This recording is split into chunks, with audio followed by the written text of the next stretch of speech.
ഇവനിന്ന് ഒരു കൺഫ്യൂഷൻ എന്നും ചെയ്തൊരു കാര്യം ഇന്ന് അവന് പെട്ടെന്ന് മൈൻഡിൽ വരുന്നില്ലെന്ന് തോന്നുന്നു. ഞാൻ ഈ പുറകോട്ട് ഇറങ്ങിയിട്ട് അവനെ ഹീലിലേക്ക് വിളിക്കുകയെ ഹീലിൽ വിളിക്കുമ്പോൾ അവന് മനസ്സിലാവുന്നില്ല ഞാൻ എന്താ ചെയ്യുന്നത്, ഞാൻ എന്താ മനസ്സിലാക്കുന്നതെന്ന് അവന് പിടികിട്ടുന്നില്ല. അതിങ്ങനെ സംഭവിക്കാറുണ്ട് ട്രെയിനിങ്ങിൽ. ഇങ്ങനെ ഡോഗ്സ് മിക്ക ഡോഗ്സും അങ്ങനെ ഉണ്ടാവാറുണ്ട്. പെട്ടെന്ന് അവർക്കൊന്ന് മൈൻഡ് ഔട്ടായി പോകും. അതെ, അതപ്പോൾ നമ്മൾ റിപ്പീറ്റ് ചെയ്യുക. Repetition build confidence and focus എന്നാണ് പറയുന്നത്.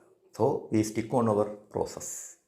ഒന്ന് സംഭവിക്കുക. ആ സമയത്ത് നമ്മൾ ഡോഗിനോട് ദേഷ്യപ്പെടുകയോ ചെയ്യുകയോ അങ്ങനെയല്ല ചെയ്യേണ്ടത്. അവനെ കുറച്ചൊന്ന് സമാധാനത്തോടുകൂടി അവനത് മനസ്സിലാക്കി കൊടുക്കുക വേണ്ടത്. ഇപ്പോൾ അവൻ്റെ കാര്യങ്ങൾ മനസ്സിലായി. ഇനിയിപ്പോൾ എന്താ നോക്ക്, അവൻ വന്നില്ലേ. ഈ സമയത്ത് ഞാൻ ദേഷ്യപ്പെട്ടിരുന്നെങ്കിൽ നേരെ തിരിച്ചായിരുന്നു, പിന്നെ അവൻ തീരെ വരില്ല. അപ്പോൾ എപ്പോഴും നമ്മൾ അങ്ങനെ ശ്രദ്ധിക്കണം. ഇപ്പോൾ ഡോഗ്സിനെ ഒരിക്കലും നമ്മൾ പേടിപ്പിച്ച് ഇതാക്കാൻ പറ്റില്ല. എപ്പോഴും അവർ നമ്മുടെ കൂടെ കൂട്ടിയിട്ട് ട്രെയിൻ ചെയ്യുന്ന രീതിയാണ് എപ്പോഴും നല്ലത്. ദേഷ്യപ്പെടുകയൊക്കെ ചെയ്യണം, എന്നാലും നമ്മളെന്ത് ചെയ്യണം, നമ്മളൊരു പേടിക്കുന്നൊരവസ്ഥ ഉണ്ടാക്കരുത്.